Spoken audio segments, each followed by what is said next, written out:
Innal hamdalillah nahmaduhu wa nasta'inuhu wa nastaghfiruh wa natubu ilaihi wa nastahdih wa na'udzu billahi min syururi anfusina wa sayyiati a'malina. Man yahdihillahu fala mudhillalah wa man yudlil fala hadiyalah. Asyhadu an la ilaha illallah wahdahu la syarikalah wa asyhadu anna Muhammadan abduhu wa rasuluhu sallallahu alaihi wa ala alihi wa sallama tasliman katsira. Melanjutkan pembahasan kitab Manhajus Salikin wa Tawdihul Fiqhi Fiddin li Fadilati Syekh Abdurrahman Ibn Nasir As-Sa'di rahimahullah ta'ala. Sekarang masuk halaman 24, Babu Sholatil Aidain. Ya, betul ya, bab tentang sholat id. Jadi idain ini bentuk musana dari id. Kenapa dibuat musana? Karena mencakup Idul Fitri dan Idul Adha. Ya, bab tentang pembahasan sholat Idul Fitri dan Idul Adha. Halaman 24. Qala al-musannifu rahimahullah ta'ala, amaran nabiyyu sallallahu alaihi wasallam an-nasa bil khuruji ilaiha hatta al-awatiqa wal khuyyadha yashhadna al-khaira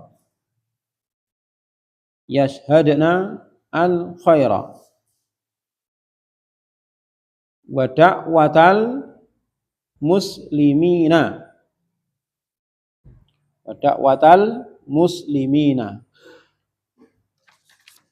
wa ya'tazilul khuyyadu al-musalla, muttafaqun alaih. Artinya, amaron Nabi sallallahu alaihi wasallam an-nasa. Nabi sallallahu alaihi wasallam memerintahkan manusia, yaitu kaum muslimin. Amara artinya amara ya'muru, memerintahkan. Ini pembahasan nahwu sampai mana?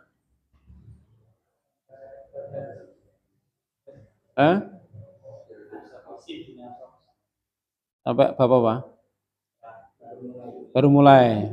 Berarti dapat dua ya, isim inna sama khobar kana. Terus masuk maf'ul bi. Ya. Baru maf'ul bi ya. Berarti amara itu fi'il, butuh apa? Fa'il. Mana fa'ilnya?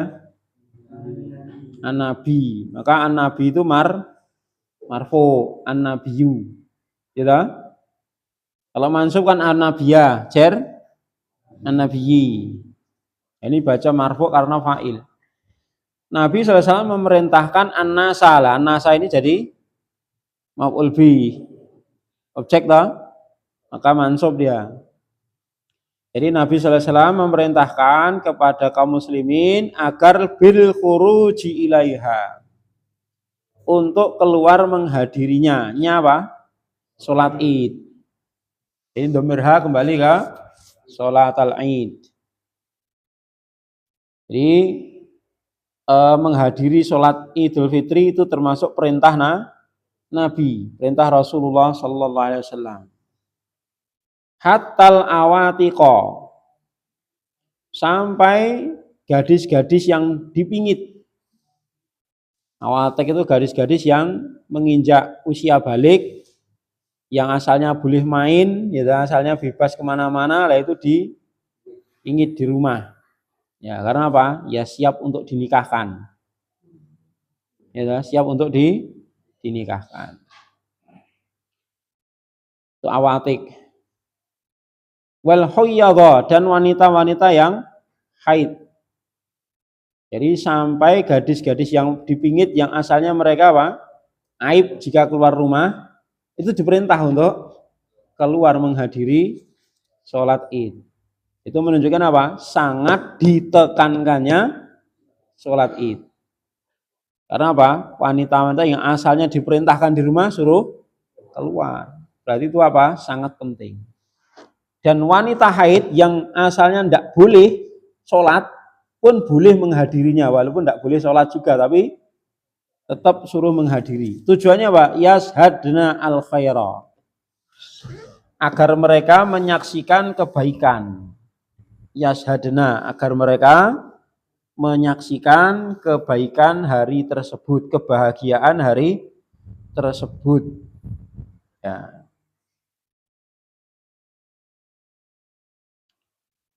Dan menyaksikan dakwatal muslimin, dakwah serta syiarnya kaum muslimin. Jadi melihat kaum muslimin berbondong-bondong, rame-rame menuju tanah lapang, itu masya Allah sambil takbir, itu kebahagiaan yang apa? Sangat luar biasa itu. Ya, kebahagiaan yang sangat luar biasa. Apalagi bajunya baru, gitu. Wis wengi rasa turu nek cah cilik. Suwi men randang isuk-isuk.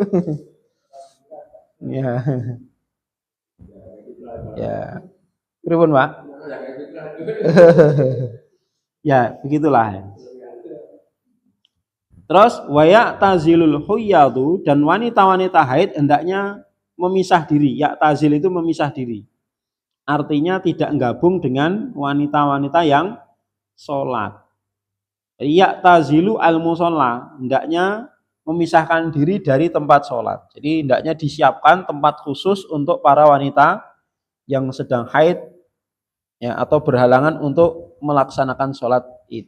Tapi tetap menghadiri, bisa mendengarkan khutbah, ya, bisa mengumandangkan takbir juga. Cuman nggak boleh sholat, itu aja. Ya, tidak boleh sholat. Kenapa? Kenapa nggak boleh bercampur dengan yang sholat?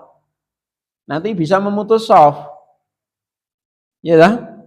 Nanti yang sini nggak sholat, situ sholat, ini nggak sholat, itu sholat. Jadi kan putus-putus. Maka dibuatkan tempat khusus bagi para wanita-wanita yang sedang berhalangan untuk melaksanakan sholat tersebut. Nah, intinya apa? Hadis ini menyebutkan para wanita yang asalnya mereka harus di rumah, para wanita yang mereka berhalangan untuk sholat saja diperintahkan untuk menghadirinya. Maka sebagian ulama mengatakan ini wajib sholat id itu. Namun pendapat yang kuat ini adalah sunnah, tapi sangat-sangat ditekankan.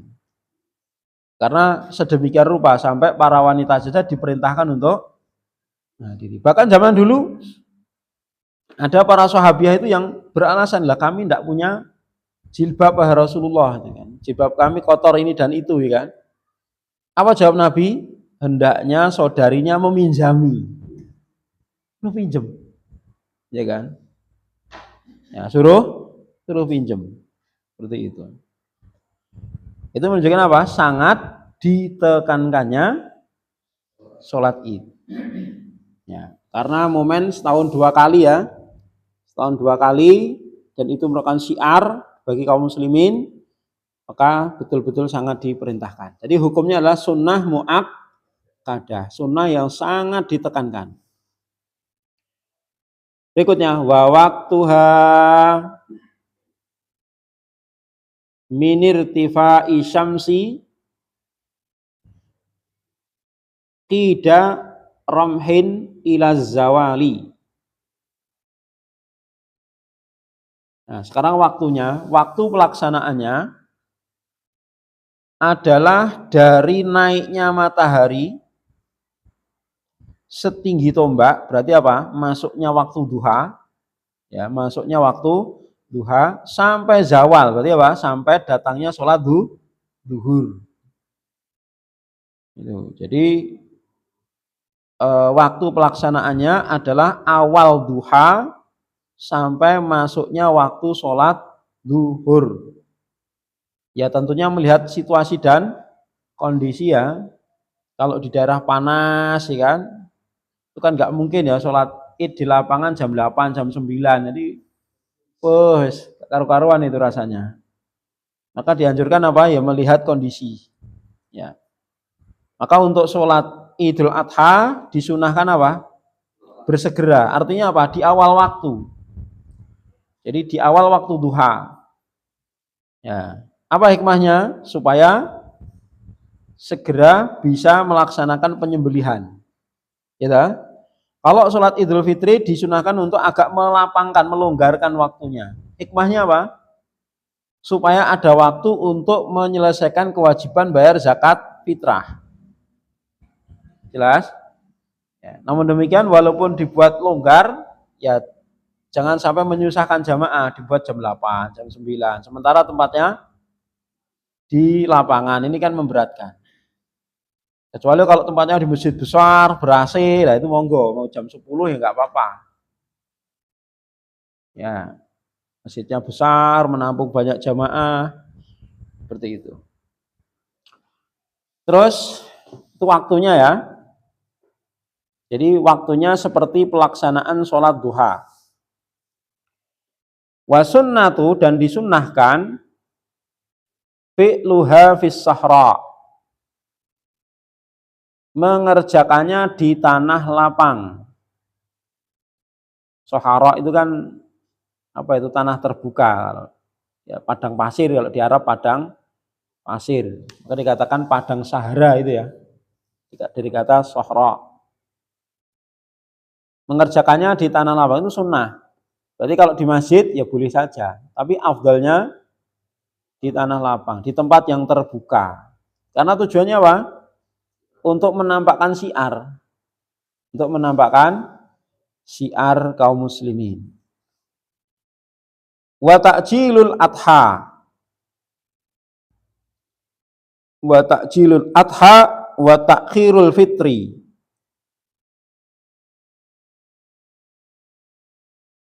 Wal fitru fil fitri khassatan qabla sholati bitamaratin witron, bitamaratin witron, wa an yatanadzafa, wa an yatanadzafa wa yatatayyaba laha, wa yatatayyaba laha, wa yalbasa ahsana thiyabihi, wa yalbasa ahsana thiyabihi, wa yadhhaba min tariqin wa yarji'a min ukhra. Ya, wa yarji'a min ukhra. Wa sunnah dan disunahkan pertama apa? Melakukan atau menjalankan sholat id tadi di tanah lapang. 1, 2, disunahkan takjilul adha apa? Menyegerakan sholat Idul Adha. Jadi sholat Idul Adha disunahkan dikerjakan di awal waktu. Wa ta'khirul fitri, dan mengakhirkan sholat Idul Fitri. Nah, hikmahnya tadi ya sudah kita bahas, itu sunnah. Jadi disunahkan untuk ya mengawalkan pelaksanaan sholat Idul Adha dan mengakhirkan sholat Idul Fitri, itu yang kedua. Sunnah yang ketiga, wal fitru fil fitri. Ya, makan sebelum sholat Idul Fitri. Maka di sini dikhususkan fil fitri. Artinya apa? Pada Idul Adha tidak disunahkan sebelum sholat makan. Jadi disunahkan nanti apa? Makannya setelah sholat Id, diusahakan kalau bisa dengan daging yang menjadi sembelihan dia kalau memungkinkan. Tapi kalau nanti dapatnya jam 11 ya selalu itu. Ya. Tapi kalau misalnya dia korban ya mungkin ngambil dulu 1 potong atau 2 potong ya kan, terus bawa pulang dimasak buat sarapan. Itu tidak mengapa. Jadi disunahkan yang ketiga apa? Sarapan atau makan pada sholat Idul Fitri, sebelum sholat Idul Fitri. Adapun sholat Idul Adha tidak disunahkan. Itu yang ketiga. Yang keempat, tadi khosotan qabla sholat, khususnya sebelum sholat bitamaratin witron, dengan kurma secara witir ganjil. Ya, barangkali kalau makan nasi juga berat ya, dalam artian kan baru hari pertama mau sarapan masih males gitu kan, maka cukup minum air putih sama kurma yang ganjil. Itu yang ketiga. Yang keempat, wa an yatanadzafa. Jadi disunahkan untuk mandi, yatanadzaf, mandi, membersihkan diri. Jadi mandi besar. Wa yatatayyab, dan memakai minyak wangi. Bagi laki-laki ya, memakai minyak wangi. Disunahkan untuk membersihkan diri, maksudnya mandi besar, kemudian memakai wewangian. Yang kelima, wayal basa ahsana thiyabihi, dan memakai baju yang paling bagus yang dia miliki. Baju paling bagus yang dia miliki yang sesuai syar'i. Jangan yang paling bagus tapi bolong-bolong, karena sekarang kan mungkin lagi tren mungkin ya. Celana bolong-bolong malah harganya mahal, kayak bekas digigit tikus itu loh. Kadang-kadang malah tren itu kan, dan harganya malah mahal gitu kan. Kalau dulu bolong dikit aja nggak laku, sekarang malah sengaja dibolongin gitu kan, untuk tren. Nah itu walaupun itu pakaian terbagus dan paling mahal tapi nggak sesuai syar'i ya jangan. Yang terbagus sesuai syar'i. Yang keenam, wayat haba min tariqin wayarji'a min ukhra. Disunahkan untuk berangkat dari satu jalan dan pulang melalui jalan yang lain. Jadi untuk mengambil jalan yang berbeda ketika berangkat dan pulang. Ya. Jadi ketika berangkat ngambil jalur yang satu, yang ketika pulang ngambil jalur yang lainnya. Hikmahnya apa? Tadi untuk menampakkan syiar kaum muslimin. Ya, menampakkan syiar kebahagiaan dan menebarkan kebahagiaan di tengah-tengah kaum muslimin. Ya. Itu beberapa sunnah yang beliau sampaikan. Terus berikutnya beliau menyampaikan tata caranya.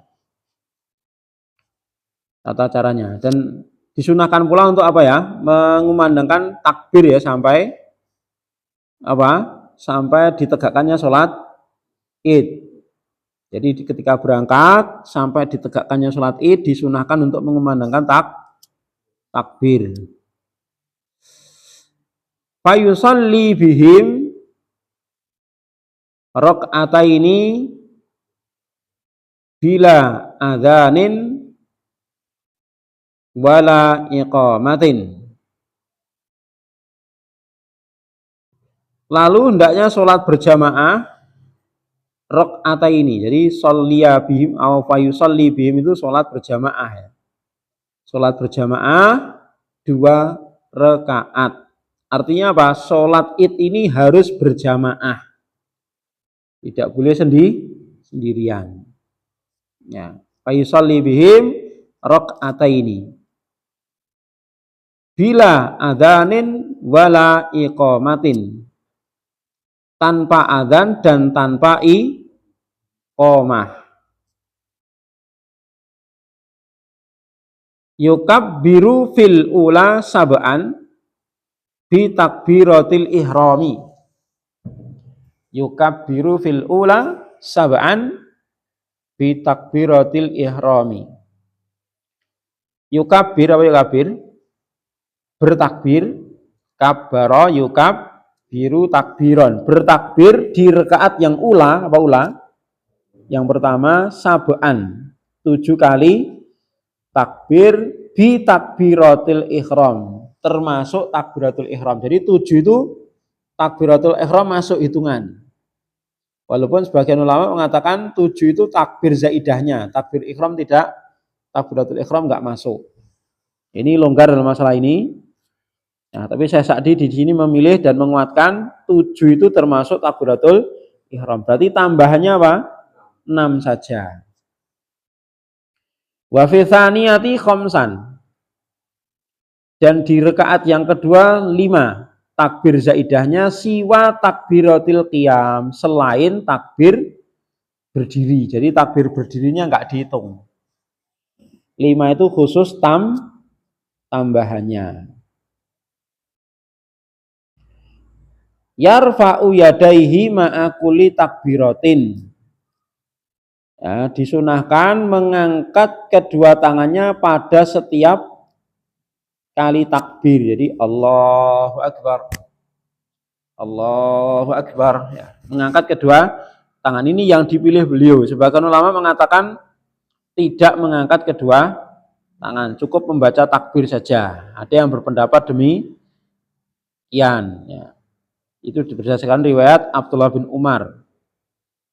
Jadi beliau tidak mengangkat kedua tangan ketika takbir zaidah. Sementara beliau itu sahabat yang sangat semangat di dalam meniru ibadahnya Rasulullah.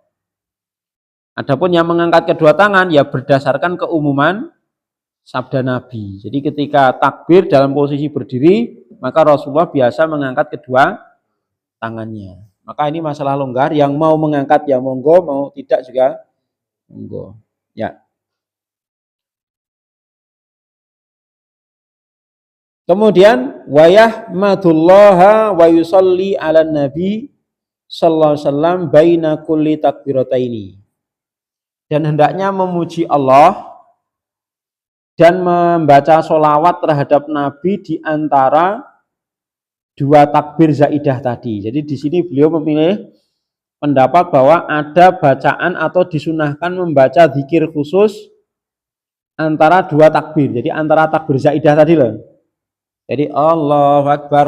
Nah, itu ada bacaannya. Walaupun sebagian ulama mengatakan apa? Tidak ada.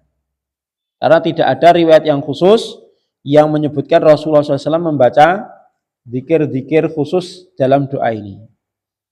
Namun sebagian ulama berpendapat ya ada sunnahnya untuk memperbanyak zikir di dalam sholat tersebut. Maka di sini beliau menyampaikan wa yahmadullah, hendaknya memuji Allah. Bisa membaca alhamdulillah wassalatu wassalamu ala rasulillah. Ya. Seperti itu. Jadi memuji Allah dan bersolawat kepada Nabi berarti alhamdulillah wassalatu wassalamu ala rasulillah. Seperti itu.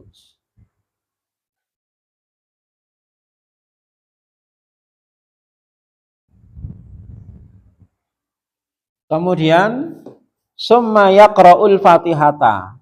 Setelah itu apa? Membaca surat Al-Fatihah wa suratan dan sebuah surat yang lain. Jadi Al-Fatihah dan surat yang lainnya.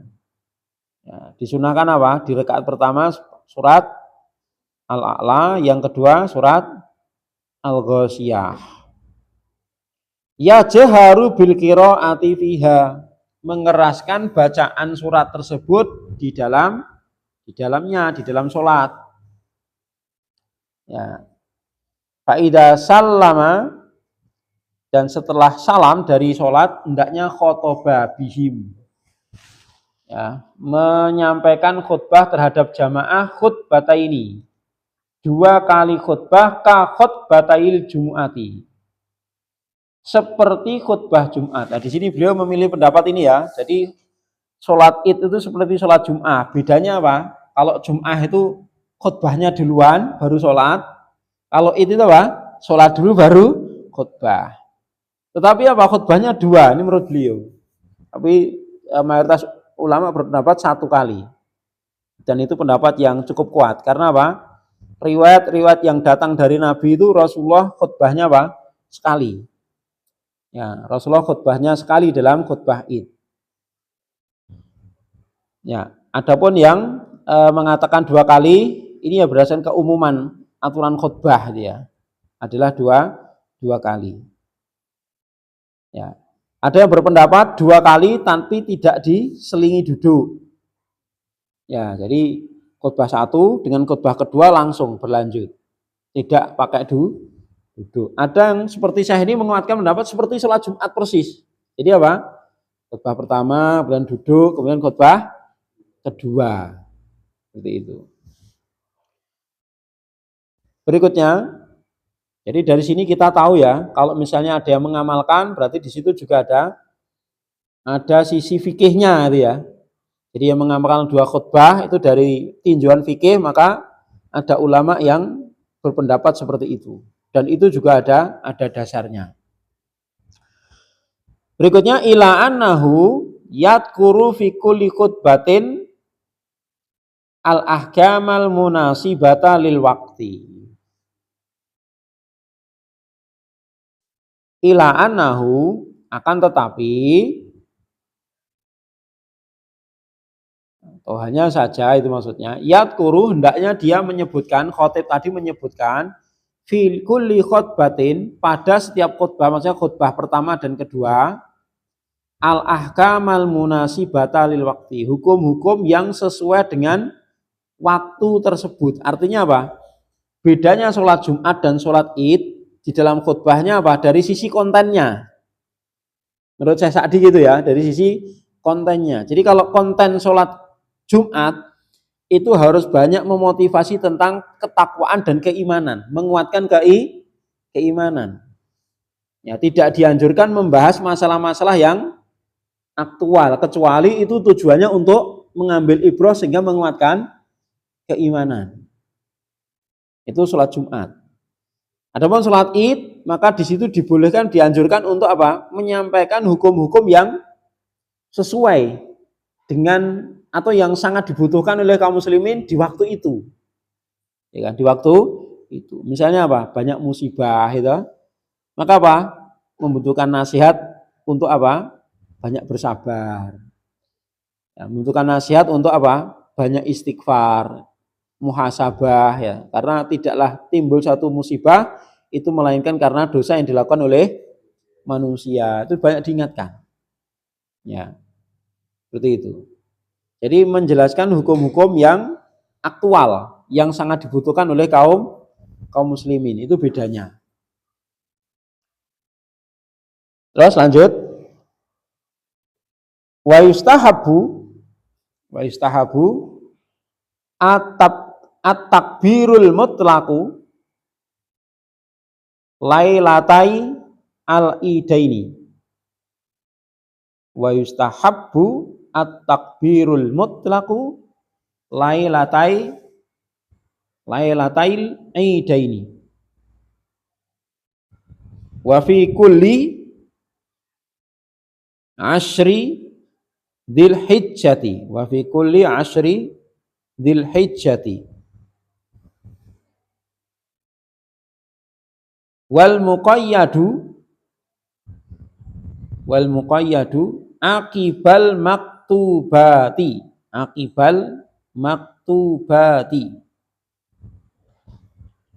min sholati fajri yaumi arafata, min sholati fajri yaumi arafata, min sholati fajri yaumi arafata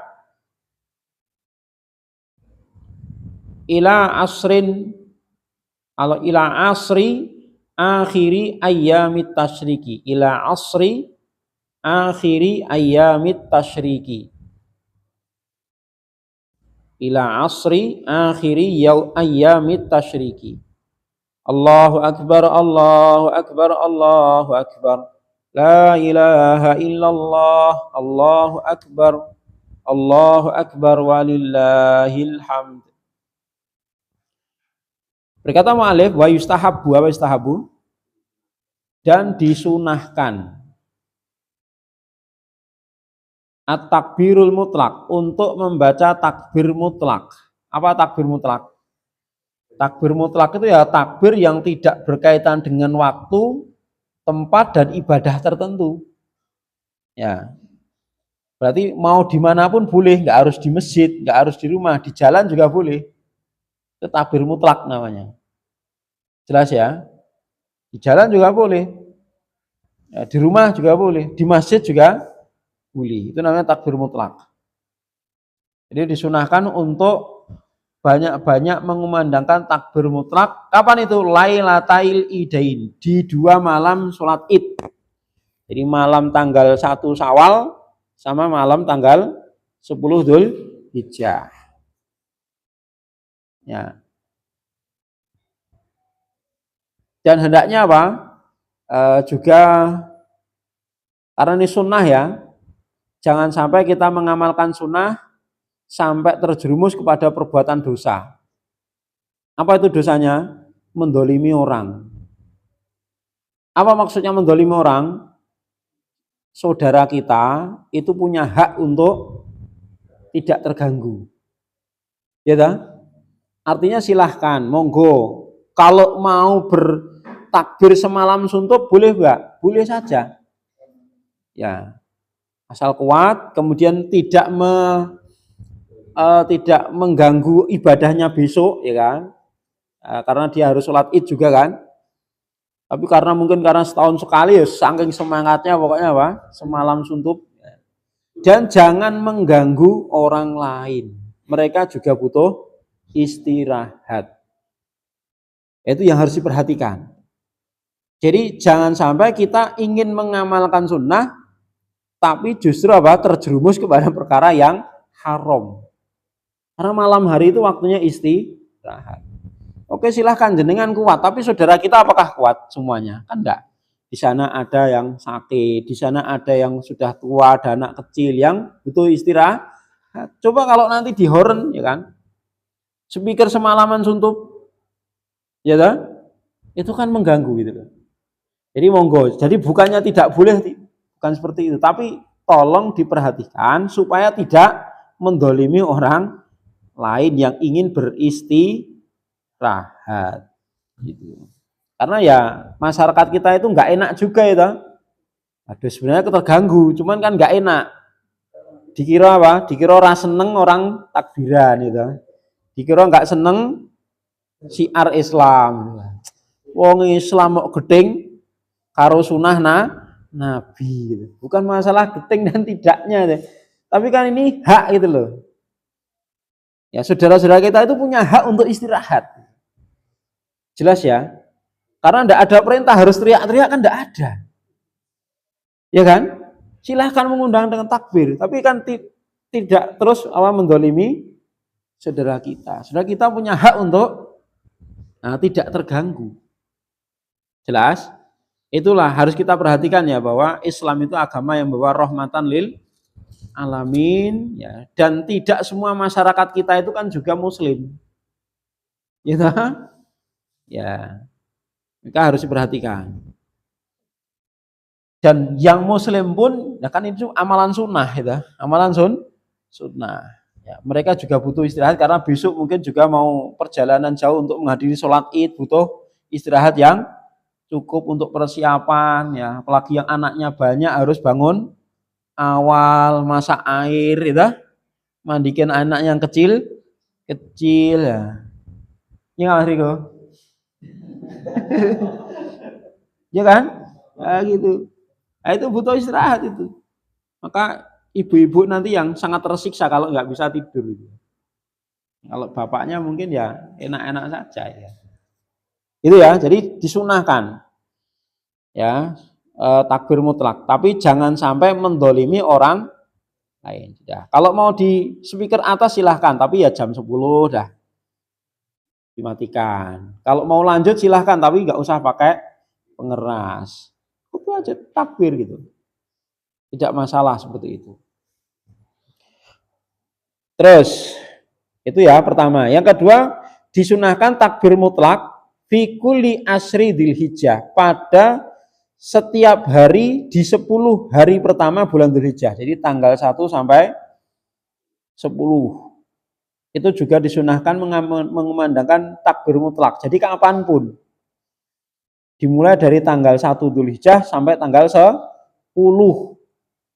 Nah, itu takbir mutlak terus berjalan sampai tanggal 10. Ya. Kemudian wal muqayyadu, disunahkan mengumandangkan takbir muqayyad. Takbir muqayyad itu takbir khusus.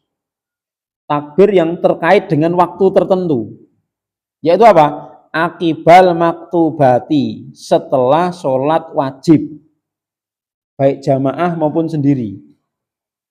Itu takbir muqayyad. Artinya apa? Dikatakan muqayyad karena apa? Terikat. Takbir yang terikat. Terikat dengan apa? Ibadah tertentu. Waktu tertentu. Yaitu apa? Terikat dengan sholat wajib. Artinya apa? Sunnah mengumandangkan takbir ini adalah setelah sholat wajib.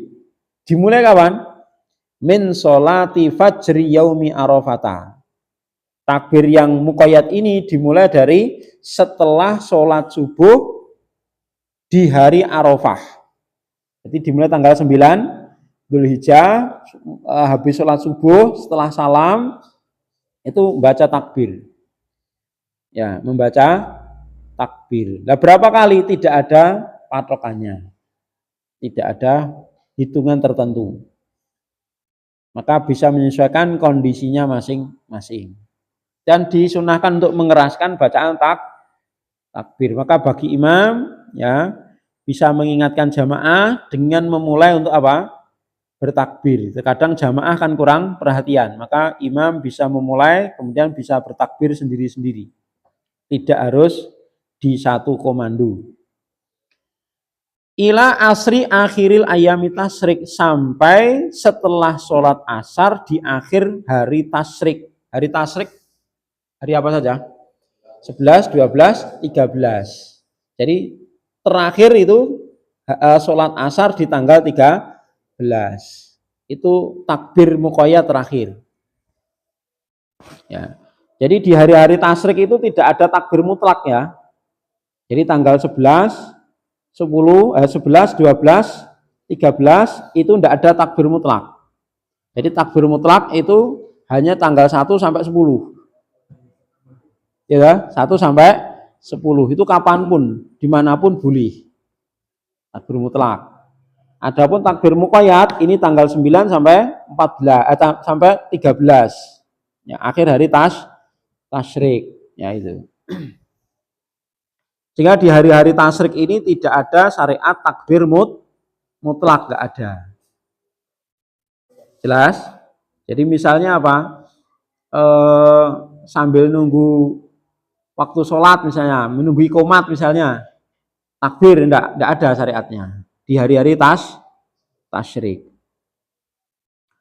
Terus lafaz takbirnya yang beliau pilih di sini, yang beliau bawakan, Allahu Akbar, Allahu Akbar, Allahu Akbar. Allahu Akbarnya 3 kali. La ilaha illallah. Allahu Akbar walillahil hamd. Bukan walillah ilham ya. Itu sering ya. Walillah ilham. Itu kurang pas, yang betul walillahil hamdu. Ya, lillah sebagai khobar, alhamdu sebagai mubtada. Nah, khobarnya muqaddam, mubtada'nya muakhor. Hukumnya wajib atau boleh ini? Dah katam toh mubtada khobar? Hukumnya wajib atau boleh? Mas Iwan? Mendahulukan khobar di sini daripada mubtada, hukumnya boleh atau wajib? Ini kan asalnya alhamdulillah toh. Terus jadi lillahi alhamdu, gitu kan? Dibalik toh. Asalnya apa? Alhamdulillah. Aslinya gitu. Terus dibalik jadi apa? Lillahil hamdu. Ya, dibalik. Asalnya apa? Alhamdu mubtada, lillahi khobar. Terus dibalik jadi walillahil hamdu. Kan cuma dibalik toh. Khobarnya muqaddam, mubtada'nya muakhar. Hukumnya boleh atau wajib? Mas Riko bisa jawab, boleh pulang. Enggak jawab pun ini sudah selesai ya pulang. Tapi kalau zaman dulu seneng ya, saya jawab boleh disik, senengnya insyaallah. Anteng-antengan. Yang paling anteng pulang duluan gitu. Langsung diam, seset. Hukumnya boleh atau wajib? Kenapa? Karena mubtada'nya makrifat. Ya kan? Mubtada'nya makrifat, maka hukumnya boleh. Contohnya apa? Fil baiti julu. Fil baiti julu.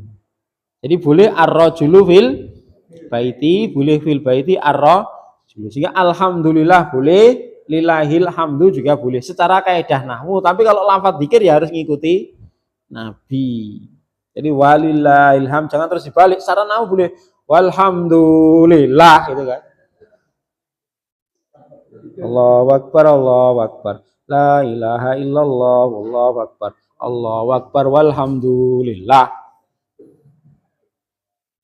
Ya, secara nahwu boleh-boleh saja, tapi kalau secara kaidah ngikuti sunnah ya menyelisih sunnah. Karena Rasulullah apa? Memilih walillahil hamd untuk menunjukkan apa? Penekanan masalah itu, bahwa segala pujian hanya untuk Allah, segala bentuk pujian. Seperti itu. Wallahu a'lam shawab. Selesai kitabus shalah, selanjutnya adalah kitabul janaiz. Jadi hukum-hukum seputar penyelenggaraan jenazah. Insyaallah kita lanjutkan pada pertemuan yang akan datang. Sallallahu Nabi Muhammad. Alhamdulillah Rabbil Alamin. Subhanakallahumma bihamdika asyhadu an la ilaha illa anta astaghfiruka wa atubu ilaik. Assalamualaikum warahmatullahi wabarakatuh.